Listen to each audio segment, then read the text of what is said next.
ఇప్పుడు కాళేశ్వరంలో కట్టిన 16 రిజర్వాయర్లు మంచిగా ఉన్నాయి, 16 సబ్ స్టేషన్లు మంచిగా ఉన్నాయి, 203 కిలోమీటర్ల టనలు బాగున్నది, 1500 కిలోమీటర్ల గ్రావిటీ కెనాల్స్ బాగున్నాయి, 3 బ్యారేజీల్లో అన్నారం సుందిల్ల బాగుందని నువ్వే చెప్తున్నావు.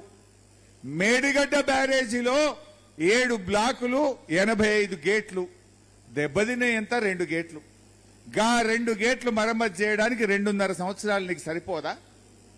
నిజంగా 2 గేట్లు మరమ్మతు చేసుంటే ఈ కరువు కాలంలో ఎల్ నీనో వచ్చిన సందర్భంగా ఇలా బ్రహ్మాండంగా నీళ్లు తెచ్చుకుంటే మా ఎల్ఎండి మా అంతగిరి నిండుగా నీళ్లుంటే బ్రహ్మాండంగా పంటలు వండయా? నిజంగా ఈ కరువు ఇట్లే ఉంటే రేపు కరీంనగర్కు మంచినీళ్లు కూడా ఉండయి. కరీంనగర్కు రేపు ఎండాకాలంలో మంచినీళ్లకు కూడా ఇబ్బంది పడే పరిస్థితి వస్తుంది. అంటే ఎల్నిలోనేమో ప్రకృతి తెచ్చింది, కానీ మనకు దురదృష్టానికి రేవంత్ రెడ్డి రూపంలో డిసెంబర్ 7, 2023 మనకు రేవంత్ రూపంలో ఒక ఎల్నినో వచ్చింది.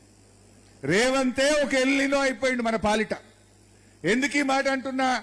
నిజంగా రేవంత్ రెడ్డి మేడిగడ్డ మరమ్మతు చేసి ఉంటే ఈ ఎల్నినోను ఎదుర్కొనే శక్తి ఈ భారతదేశంలో ఏ రాష్ట్రంకు ఉందో లేదో గాని తెలంగాణకు ఉండుండేది. అది కేసీఆర్ గారు దూరదృష్టితో చేసినటువంటి పని. కానీ మన బాధ ఏంటంటే ఇలా రేవంత్ రెడ్డి రూపంలో డిసెంబర్ 7, 2023లో మనకు ఒక ఎల్నినో పట్టుకున్నది మన రాష్ట్రానికి. ఈ ఎల్నినోను పారదోలాలి మనం, ఈ ఎల్నినోను తరిమి కొట్టాల్సినటువంటి అవసరం ఉంది.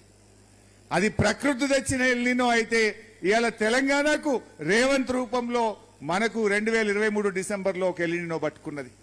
దీన్ని తరిమి కొట్టాలి. ఇవాళ ఎందుకు ఆలస్యం చేస్తున్నాం?